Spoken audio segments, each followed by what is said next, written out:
ane uzajya urara kume soja boy kuba kama umuntu arahwera mwambura ikote kagabo karabangutse shawo rangije mafungure BA201 avo yambaye nk'abacunga gereza buretse gato babicanye ariko buriya rero asohoka yiterera karirimbo sirikari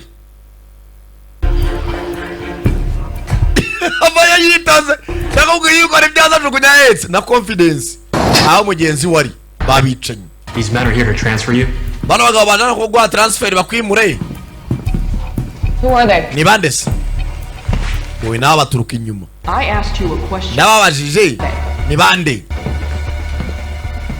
Azaho mugenzi we Suzanne ari. Are you going to answer me? Muransubiza cyangwa? Ayare! Ziricha! Richa! Richa na mbabazi! These men are here to kill you. Bana bagabo bajana kukwica. Croft. Umvabisha na Croft. Colonel wacu. They're gonna kill you. Bamwicaye muri apartment yiwe. Soldier! Umva we soldier musirikare. Usuwandiwe. Ndimeja uri hejuru nyunywa. No time. Umva mabuja uri muri gereza na byamategeko hano nta byamaranga. Yamukubitisha umuntu rajya atinzamo. My command. Umva nenda gutegeka kunyuba he. Nagiye dufite cyo kubana hano. Jara kugucikisha. These papers.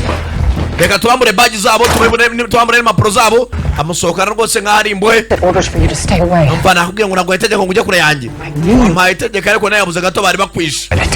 Udatuma mbyicuza. Espini. Espini ameza ati umwuka abandi tubasize. Kumbe Espini yamukomye yamuvunye imbavu. This mean dead. Ibe no busozi. Umva agenda gake. Bakiraho. Wa sasa wa Liyetona. Umva mfite umujinya. Transfer. Lieutenant Sullivan. Yewe ndimo ndi murimbo Liyetona Sullivan ari maraza. Sullivan baramukingurira. No munyamategeko